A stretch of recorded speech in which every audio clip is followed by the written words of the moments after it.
Hello everyone, I am Tacit, and today I'm going to be going over the Gems of War Ship of the Damned event, in which the Inferno Voyager is added to the game. So we have quite a few teams to go over, as well as all the events throughout the week, and this troop that we got today, actually pretty relevant for once. You can stock up on Red Blue Arcanes if you need that upgrade still for anything. Great time to get them, only 200 glory each. As far as the troop itself, it is yet another Empower Skull Converter, which now brings us to 4 total, covering 3 different colors. This now allows us to build Web Spinner, or whatever you want to run in first slot, with 3 other Empower Skulls, all of different varying colors. So this will be very strong for trying to get alignment on that and go for super quick kill teams, especially if the Web Spinner is within range of being able to one-shot everything. So what this does is convert all blue gems to skulls, and then gains 1 soul for each gem converter. Of course, the secondary part doesn't really do much, with some free souls. But the first part converts blue to skull, very powerful. It actually has a second really good use too, which can be used during Guild War, as well as with Web Spinner during Guild War.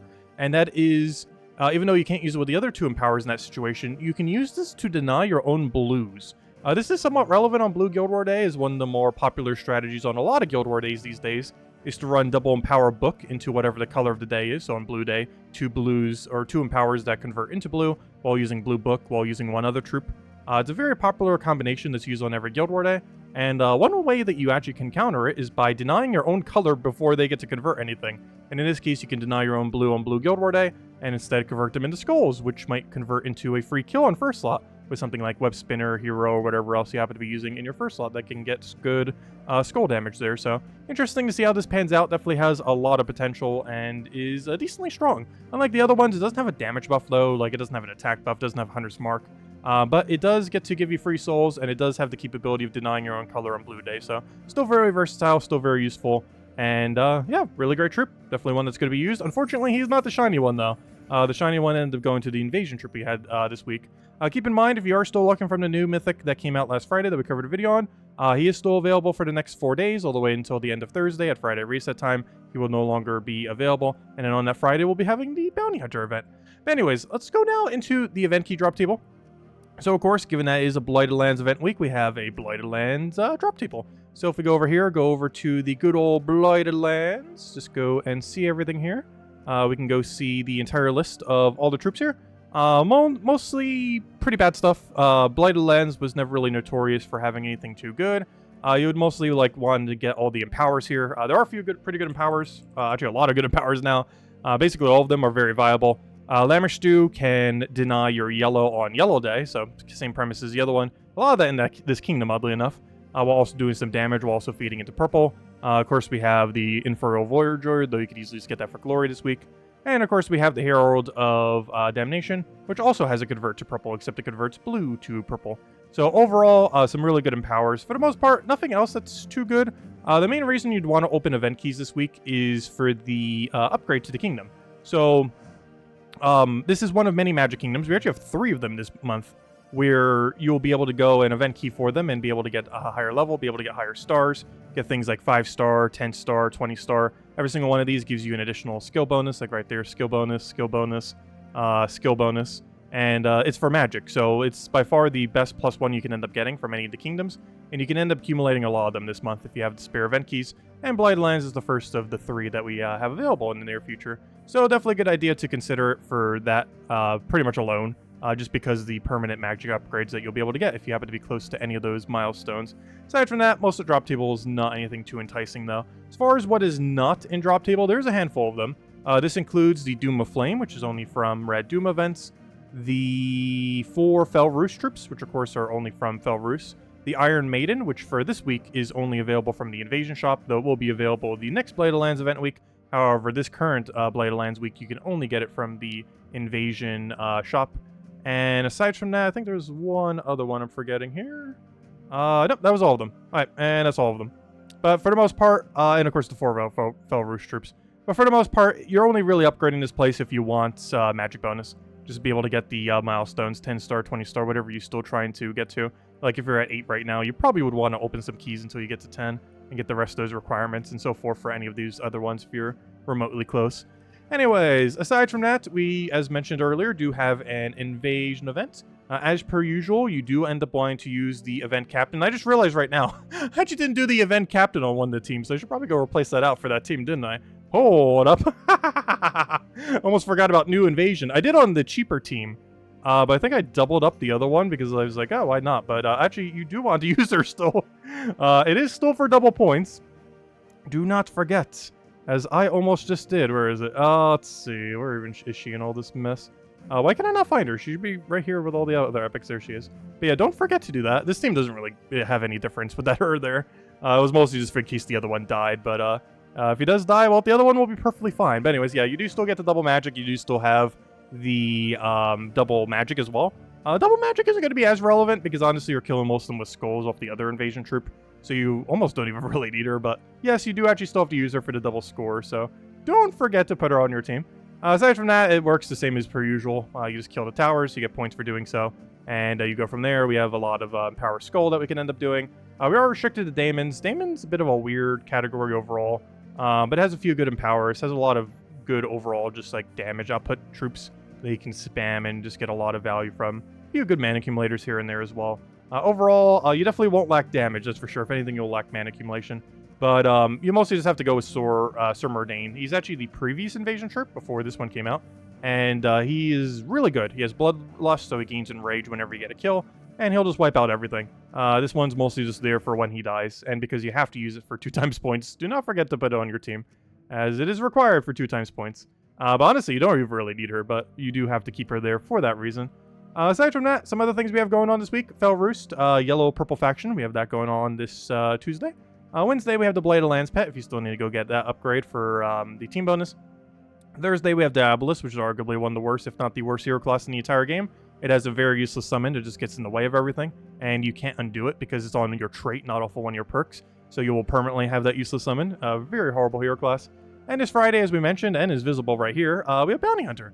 So we'll be getting a new bounty troop and all that for the extra little bit of loot that we get during that event, which isn't as enticing these days, but, you know, it's still kind of worth it. Even just the free battles gives quite a bit of loot there. As far as Soul Forge is concerned, nothing too good. There are 2 that you may consider, but they're not really needed. It's Vashta-gan and Wolf-Garrick. Vashta-gan's using a few gimmicky teams, most notably Iron Gut with him, because he gets to do curses on Browns, which covers it so you can do Devours. And then you can sacrifice your Iron Gut for a bunch of damage. It's one of the only few combinations it's really used in, but it's pretty powerful. You can't do it in Underworld because if you do it, your Iron Gut will be dead and then you don't have it for the rest of the time. However, there are other modes where you can end up getting away with it, particularly Brown Doom, whenever that rolls around again. And it's very situational, but very strong when you can use it in those situations. Aside from that, Wolf-Garrick, mostly just used with that Infinite Loop Green troop, the Todd something, I keep forgetting his name, I just call him Todd. But the Infinite Green Loop War Gear team, it's pretty useful in that, mostly because of his final trait. He ends up giving a bunch of attack and magic to all allied war gear, which would be your entire team because you'll be using 4 war gear in that situation. Has Impervious, so it won't even lose it or get frozen. And it can do a double kill off of its finisher. If it's in kill range, you can go for a kill, and then something else on the team will get devoured. Of course, if they have the immune, they won't be devoured, but you can use it as a finisher to help speed up the Todd team when you're infinite greening. And just a little bit of way to speed it up if you have been wanting to run that team. He's right over there. Aside from that, I guess this is the first guaranteed time to get Essentia for the 50% mana start for dragons. Of course, we got a really good dragon troop 2 weeks ago. And if you wanted to use this with it, you could now. Essentia, I would say overall is not really worth going out of your way for, but this is the first time since then it's been available. I'm pretty sure most of the teams that built with it doesn't even use Essentia. However, it is still an angle you could go down, using it with like the Gem Dragons, Essentia, and of course the Infinite Red Dragon. And just kind of going down that route rather than using like Hero Class or something. That is an option, but overall, if you're going to craft something, I would say skip this week, as most of the things that we have are not really that enticing. As far as weapons, once again, also nothing too high priority, I would say overall. Mostly just the completion stuff if you need to go and upgrade the kingdom. I think there was one here that was slightly worthwhile, and I can't remember where it is. Of course, the Gatekeeper is actually a new weapon. You get this from Invasion. Don't get it from this. You can get it for 250 gems there. But yeah, you can use it for quite a few things this week. Has a bunch of explodes. Has summons to daemons. Pretty good utility. I think I use it for 2 or 3 of the teams once we get to the teams there. But yeah, it doesn't seem like we have anything. What is that one? Oh! It's for 250 wins on Diabolus hero class, the weapon I'm looking for. Never mind, it's not a soul forgeable weapon. The weapon I'm thinking of is, so you can't craft it. However, it is a pretty good weapon, despite the class being like one of the worst in the game. It actually has one of the best weapons, oddly enough. This was the weapon I was thinking of, but it's from 250 wins off this. You can do this whenever, it doesn't have to be this week. But Fiendfire deals a bunch of damage to all enemies, boosted by Daemon allies, and Curse and burns all of them. Most notable thing here is the Curse Burn, which of course you can end up utilizing for triple damage burning, because you don't have to use it with Diabolus. You can use it with any hero class. And yeah, it's just a good way to apply Curse Burn, especially if you're in a game mode where you don't have access to it necessarily, or don't have an easy way to do it. You can end up doing it off of Fiendfire. Of course, since then we do have Wand and stuff like that, but still gets AoE damage down and all that, so still pretty good. Anyways, is that almost everything? I guess so. Let's go over all the teams. So, as far as teams, and one of these I actually do want to use because it's pretty fun, though not on this team. This would be just a complete wipe. So, of course, on the first team, don't forget to use Iron Maiden. So these are for invasions. Of course, for invasion, we are restricted to Daemons, and you are also restricted to make sure to use Iron Maiden. So we can't double up on him. Well, I guess we still could, but we'd have to swap over the team a little bit.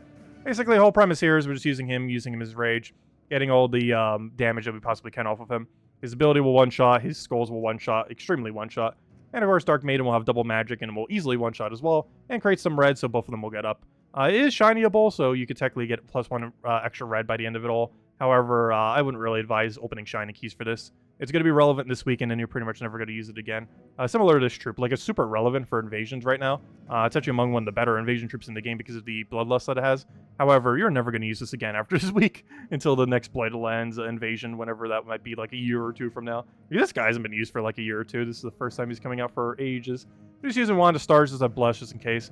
And I have Agris for the little bit of Doomskull. The lower rarity one, I probably will run at the lower range too, because for those easier fights, you won't really need everything else there. For same lead as before, Sir Mordain with the mandatory Iron Maiden.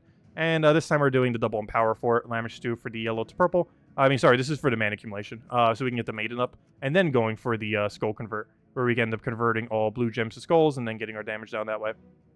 And just doing the mana accumulation into the Skull Burst then. And of course, he gains Enrage once you get your kill. He'll one-shot everything. He one-shots everything with skulls because of his extra 1.5 times. This thing will one-shot everything with ability because of the 2 times magic that it has.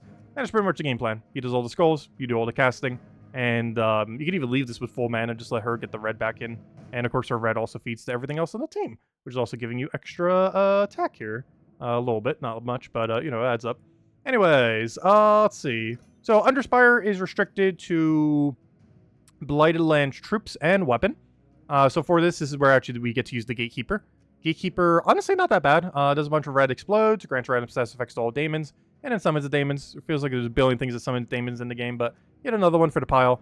Lamish Stew, once again, we're using for the yellow to purple convert. We're actually feeding only into Amnesia for this, to use it as a backup summon and to mana accumulate. We're actually going down a little bit of a weirder route for this. This is definitely for the later fights and not the earlier fights. Earlier fights, you would definitely get a little bit better value from some of the more multi-hitting options. However, we're utilizing this to one-shot everything. We technically had a one-shot the other week, too, with Catharix. And this time, we have something kind of similar, except it gains no mana back, though it can't really backfire. We have the Archduke. He gains a little bit of magic every single turn, and his insta-kill chance is based on how much magic he has. So you basically just keep casting him. He'll eventually be at a point where he's pretty close, if not all the way, to 100% magic. He'll then kill everything per cast, and you just do that until you wipe out the team. For the lower level range, both in rarity and for the earlier range, probably want to just spam Nocturnia. This does a lot of true heavy splash damage, meaning 75% to adjacents. And whenever you do true damage off a splash, it does do true damage as the splash as well, meaning it'll do the full true damage to the target and 75% true damage splash to the 2 adjacents. So you'll be hitting for a lot of true damage across everything. Has Burn and Disease, those 2 will be pretty irrelevant, and has a little backup summon if you truly need it, though you're mostly doing that off of Gatekeeper weapon. And same premise, we're using Lamish Stew to get a bunch of purple initially, feeding both into Nocturnia and Nocturnia, and just spamming Nocturnia until you would. And that's pretty much all game plan. This is mostly just here to make sure you don't lose and a little bit extra mana accumulation. Next, we have ourselves the Fel Roost teams. We have a yellow-purple restriction as far as what we can use. So you know what we're going to go do. Guards Avatar Sorquite Adley. If you don't have access to it, you have access to Thrall Leprechaun, so any damage sources that you could build into that ends up working out pretty good. You can also just do the cheesy triple finesse team and just kill them out that way. There's a lot of yellows on both the first and final fight, so you can end up getting kills very easily that way as well. For the higher level range, of course, I can Iron Gut Zolgoth with Thrall Leprechaun. You can set pretty much any damage sources here. Really just depends on what you have. Iron Gut, Zolgoth just scales very well into the later side of things. However, you can put pretty much any 2 damage sources in the game and you'll be fine, like Hero with Barrier on Brown in first slot with like any other damage source here, and you'll be perfectly fine. But Hiking Iron Gut, Zolgoth's a nice option for it.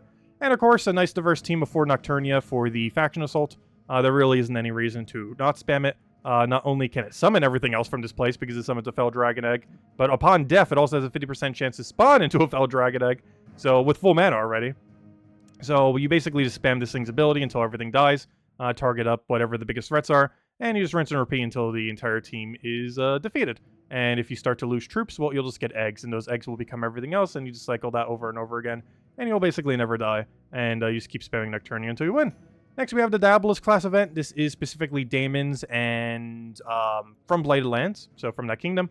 And for this, we're running a Black Mana Girl Van Barak using Lammerstew to immediately get our mana off of yellow to purple convert. And we're just using the Voyager for a little bit of skull pressure in case one of them have the revive, in case we have like that annoying Drake summon.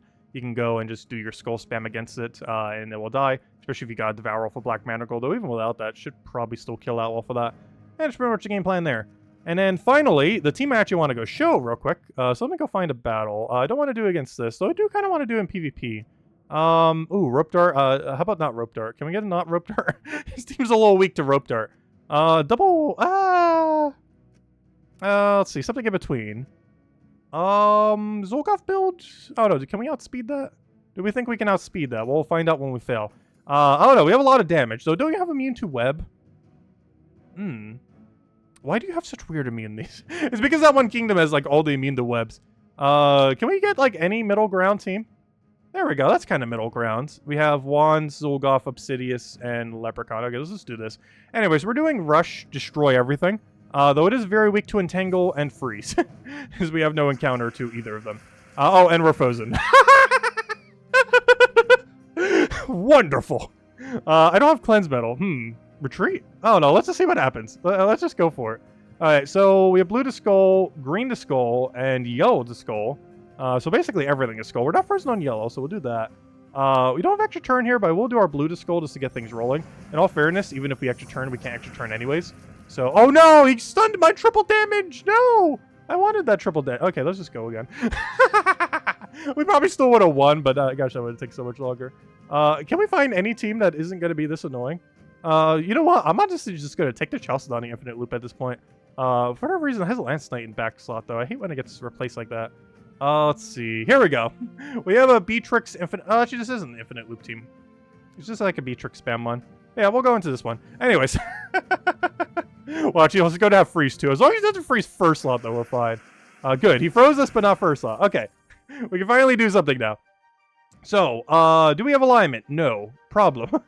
All these colors, and we don't have any alignment. Really? I kind of just want to throw the poke just to get it down. He has purple to green. Does purple to green do anything to us?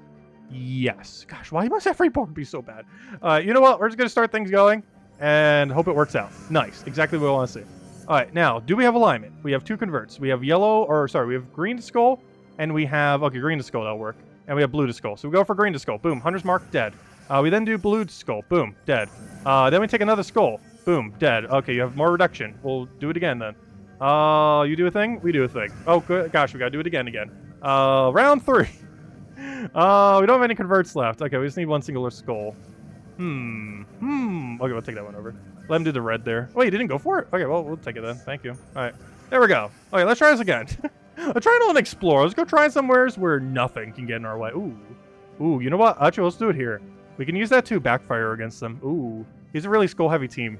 Wait. Okay, let's see. Do we have a line? No, why must everything have freeze? Alright, to explore. Let's go to, I don't know, Sword's Edge. Yeah, we still have an Explore 12. Anyways. Gosh, how hard is it to find a team that doesn't have freeze anymore? Okay, so. Good news and bad news. They can't possibly have freeze. Well, actually, probably still has freeze on Skull, doesn't he? There's one thing in this thing that does. So, we'll see how quickly that backfires very soon. But anyways, let's just try to get the board set up because we currently have almost nothing on this board. I almost want to just deliberately do this because I don't think he gets anything here. We'll take a single poke, obviously. But then we can do both of ours. So we'll do that. Boom, dead. Then we do it again. Dead. Actually, let me do it off of green first. Because then we can super dead it and then go into an extra turn there. And or we'll just chain into a billion skulls and we already win. And a little bit of skull reduction made it so we didn't kill, but there we go. You can also use like an Enrager in first slot so you can get past traits and stuff like that. Of course, here is going to be a lot of 50% reductions, 25% reductions. But it is a way if we have too many of those in a given location. I was going to say, can we get a board with any amount of skulls on it? Luckily, some dropped in, so we can end up using those. Though overall, not that many on this board. Not for any good alignments. We'll probably go for the green one next, so we can get that going right into the blue. He gets Hunter's Mark, so that allows us to ideally almost always kill when we do it that way. Once again, we do not have much of alignment here, but we'll still go for it, get a little poke. He does get an extra turn poke, and it does look like he'll have enough damage to kill our Web Spitter, which does greatly hamper how much damage we can end up doing as we're using it for its multiplier. But of course, they still do damage even without the really high multiplier. And we could just reapply attack to the first slot right here as well. So we could try to set up alignment and then go from there. I'm actually going to deliberately use this one first. And actually, we'll move that one over there. We do gain souls every single time we cast that. It's not a lot, but it is adding up. As you can see, we've gotten 20 souls right now. Which, not a huge amount, but it's more than what we would be getting, if nothing else. We can go for the yellow here, and that should almost be dead. Just need one more poke afterwards. Nope, 2 more pokes, it looks like. Gosh. But yeah, triple Empower Skull. It has all the flows that we already have from other teams that are similar to it. It's one of the reasons I don't run it too often. It, in theory, can rush down very quickly. But there's just so few circumstances, even with triple Empower, where it can break through. There's just so many counters these days because of Entangle, Freeze, even just general skull reduction out there. That doesn't get to have as much of a usage these days, which is kind of sad because we finally can do like the full triple thing. And I think the biggest issue is that this thing doesn't actually supply any extra damage. Like this thing, Hunter's Mark, whatever touches, you're dead. This thing, extra attack, so you know, it builds up over time. It's not a lot of attack, but hey, any amount of extra attack when you're taking that many skulls adds up. But then this thing, it just souls. It's a little bit of an outlier there. It's still good. I'm really curious to see what this will do in like a Blue Day team with like Web Spinner, him, 2 others into more of an actual team rather than just like spam and power. But I don't know. It definitely has potential. Definitely has a lot of build opportunity into the future. And of course, could technically be used in some kind of soul farming team in the future. I don't think anything really utilizes it now other than maybe, oh gosh, what's that one guy name? There's no way I remember what his name is. I don't remember his color. I know exactly what he does, pretty much. Wow, why can I not remember him? If I do soul and do it by base rarity, I think I'll remember. There's probably like one big synergy troop for him. There he is, Rathamon.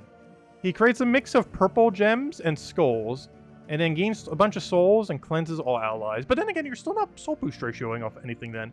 It just gains souls. So yeah, you're still not putting it together. But it does have to cleanse, which would get rid of those annoying freezes and stuff, so I guess it still has some synergy if nothing else. But anyways, that's a rundown of all the events this week, and pretty much all of it happened today. Obviously, we do have a little bit on Friday with Bounty Hunter and everything. But most everything that's happening was all the releases today, the new troop, the other new troop. And still, if you want to go get the Mythic, make sure to do so before the end of Friday, or, before the end of Thursday, Friday reset time. And that's pretty much a rundown. If you still have any other questions, feel free to leave it in the comment section below. I hope you all have a wonderful week and a wonderful Labor Day if you have off today. And I will catch you guys later. Goodbye, everyone. Thanks for watching.